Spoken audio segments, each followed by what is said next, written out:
Buen día, queridos estudiantes. Bienvenidos al módulo número 1 de Educación Sexual. Bueno, en este módulo vamos a abordar todas las temáticas relacionadas a la educación sexual. También vamos a mirar cómo abordar estas temáticas desde nuestro quehacer pedagógico en las aulas de clase, cómo trabajar en los niños y en las niñas toda esta parte de la sexualidad. Quiero darles una cordial bienvenida a este módulo. Bueno, les dejo acá esta frase: recuerda por qué empezaste. Nunca abandones tus sueños. Entonces los animo a continuar en este proceso académico que seguramente abrirá muchas puertas en el campo laboral para cada uno de ustedes. Listo. Retomando ya la parte conceptual de lo que pues vamos a trabajar en este primer módulo, todo esto hace referencia a la historia de la sexualidad. Entonces vamos a hacer como un paralelo en cuestión de conocimiento relacionado pues cómo era antes la sexualidad y cómo es ahora. También lo vamos a comparar con otros países y vamos a ver la mentalidad que tiene cada uno de estos países relacionados a la conceptualización de la sexualidad. Bueno, entonces iniciando, debemos conocer que la sexualidad evolucionó junto pues a la mentalidad del ser humano. Es así que se comenzó pues con la prehistoria como esa simple satisfacción de un impulso reproductivo, ¿sí? Luego de esto, ¿qué pasó? Entonces ocupó pues un gran sitio en lo que hace referencia a las creencias religiosas y más tarde pues fue perseguida y reprimida por la sociedad. Entonces vamos a iniciar este pequeño estudio con la prehistoria de la sexualidad, ¿listo? En esta época, pues, ¿qué pasa? Se cree, pues, que no había limitantes para el sexo, ni tampoco reglas que, pues, dieran regularidad tal vez a la relación entre hombres y mujeres. A pesar de esto, pues, la promiscuidad no era común. En este tiempo de prehistoria, entonces, existieron objetos que nos dan señales de cómo era la vida sexual en la prehistoria. Entonces, vamos a mirar. Algunos fueron las pinturas rupestres que los pueden ver acá en pantalla en las imágenes. Estas pinturas pues hacían relación a toda la parte de danzas fálicas, de vulvas, también de penes grabados en piedra. Trabajaban toda la parte de un arte erótico y estatuas de los genitales.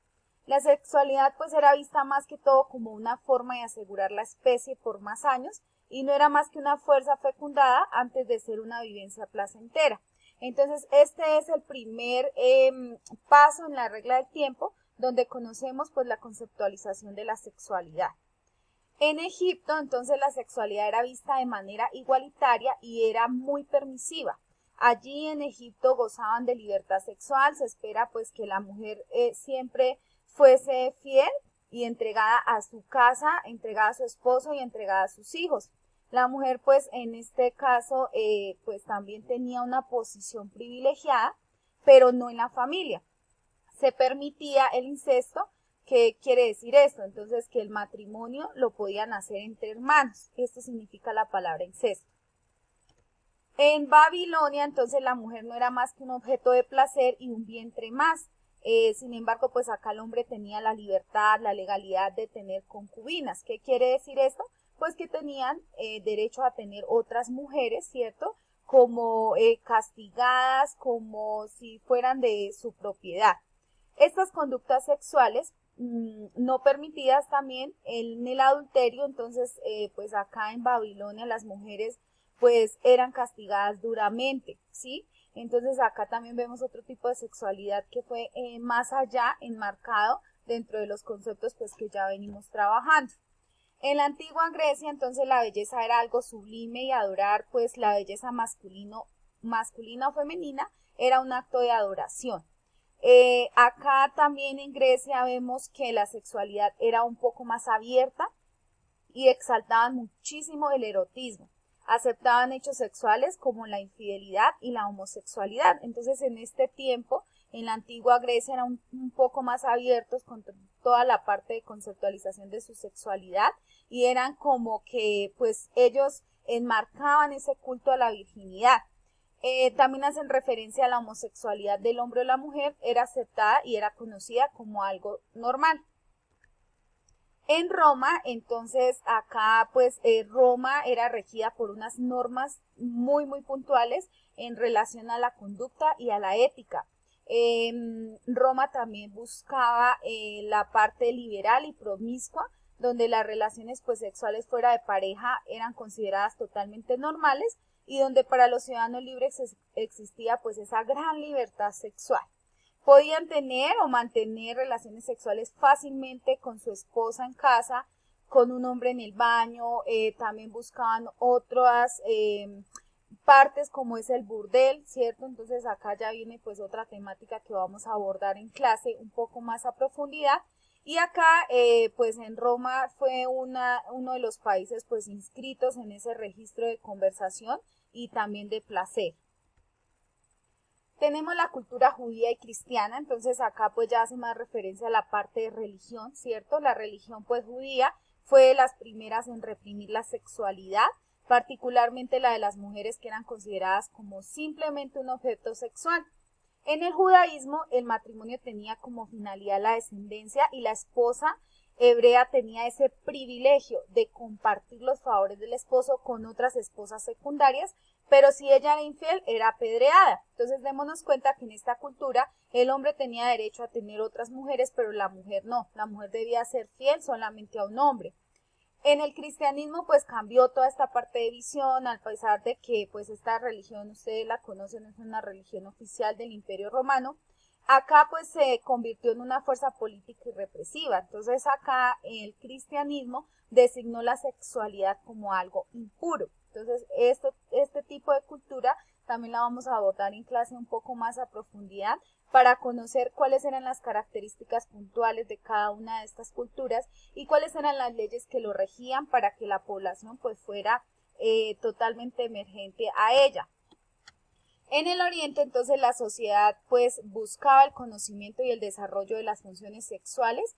Acá el islamismo pues también reprimió a las mujeres y continúa con esa injusta práctica hasta nuestros días. O sea, actualmente también se sigue presentando toda esta parte.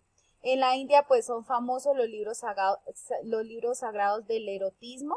Estos libros pues son hindús. Y pues acá entonces pues enseñan las maneras de convertir el goce de la sexualidad en una experiencia casi mística, que también lo abordaremos en clase más contextualizada. La cultura japonesa, entonces, bueno, en esta relación resulta que para los japoneses como para los griegos, el amor entre un hombre adulto y un joven imberbe era de lo mejor de la naturaleza humana, entonces siendo a veces una senda tal vez para alcanzar esos ideales y otras y en sí mismo pues un fin común. Mientras de pronto las cortesanas profesionales brindaban entretenimiento sexual, entonces los heis usaban sus habilidades en distintas artes japonesas. Entonces también vamos a abordar cuáles eran esas habilidades en esas artes japonesas que nos nombran ahí. También vamos a conocer cómo se originaron ciertos estos profesionales del entretenimiento que mayormente pues eran hombres. ¿Listo? Tenemos la Edad Media, otra edad que pues es supremamente importante. Acá la única unión carnal permitida era la de un hombre y una mujer unidos en santo matrimonio y con fines procreativos.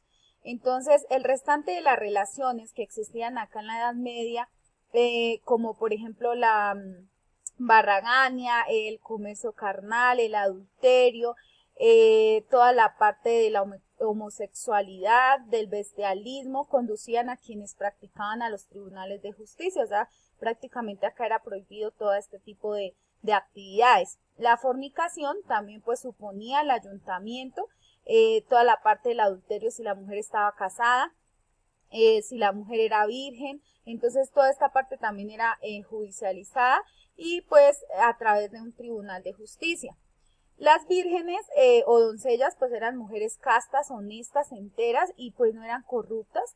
Para la sociedad medieval de todo este ciclo de la Edad Media, pues ¿qué pasaba? Que acá pues las mujeres poseían un valor intrínseco y trascendente para proporcionar tal vez directamente la salvación de las almas. Entonces también pues vamos a contextualizar un poco más el día sábado. Aparece por acá el Renacimiento, que es otra de las épocas en las que aparece la contextualización de la sexualidad. En esta época pues se da una corriente de desarrollo intelectual artístico que viene a cambiar todo el pensamiento humano. Es así que acá durante esta etapa hay un gran desarrollo en lo que respecta pues al desarrollo del hombre y de la sociedad. Acá se nota en las pinturas que muestran esa anatomía sexual de tanto de hombres como de mujeres, como es el caso de las obras de Leonardo da Vinci. Otra muestra es la exaltación del cuerpo femenino por medio de la literatura y las artes. Entonces vamos a ver también actividades puntuales que hacían en este tiempo. Y gracias a todo este auge literatura de esta época, al arte, entonces se propagó el desarrollo del conocimiento de la sexualidad a una mayor escala, dejando de pronto atrás todas esas pues restricciones impuestas por la Iglesia. Acá es donde surge la mujer como un icono sexual, pero continúa teniendo mucho menos importancia que el hombre. Bueno, vamos también a trabajar la cultura precolombina, donde acá se aceptaban la sexualidad como un aspecto natural y esencial de la cultura. Tenemos también los mochicas, que es toda la parte del Perú, entonces vamos a conocer cuáles son esas numerosas piezas que dejaron, ¿cierto? Constituyendo pues así la documentación del pasado prehispánico. Tenemos también los aztecas, que acá pues existían dos formas permitidas de relación sexual, entonces también vamos a conocerlas, cuál era el propósito de esta comunidad y cómo era formar parte pues de la familia que estaba en el entorno pues del que se desarrollaba. Tenemos los incas, que acá también pues el matrimonio en esta cultura pues era más que un acto de amor, lo hacían tal vez por la practicidad, porque pues les daban formas de poder trabajar, entonces lo hacían más que todo por esto, y en clase pues vamos a tocar un poco más a fondo sobre esta conceptualización. Los mayas, entonces acá la sexualidad pues está estrechamente ligada a todo lo referente a la naturaleza, al mundo y a todo el funcionamiento. Y acá pues el deseo sexual formaba parte de los ritos de la guerra y la religión. Llegamos al siglo XVIII y al siglo XIX. Durante esta época pues también vamos a conocer cuáles eran las conductas sociales que aparecían acá. Vamos a mirar algunas características puntuales y vamos a mirar cuáles son las características de esta época, ¿cierto? Mirándola desde el pensamiento religioso, tal vez generando importancia hacia la familia. El siglo XX entonces también fue pues el principio importante del movimiento de la liberación femenina, y acá pues también vamos a conocer las características, vamos a mirar en las dos guerras mundiales qué pasó, qué introdujo esto a la sexualidad, cuáles fueron esas características por esta época, según pues el psicólogo Sigmund Freud, que pues dio a conocer todas estas partes teóricas sobre la sexualidad humana. Listo, queridos estudiantes, muchas gracias por haber observado el video. Recuerden que el día sábado en nuestro encuentro sincrónico ampliaremos a profundidad esta temática, pues ustedes saben que es muy importante abordarla, conocerla, también para ponerla en práctica desde nuestro quehacer pedagógico con nuestros estudiantes. ¿Listo? Que estén muy bien, feliz día. Chao.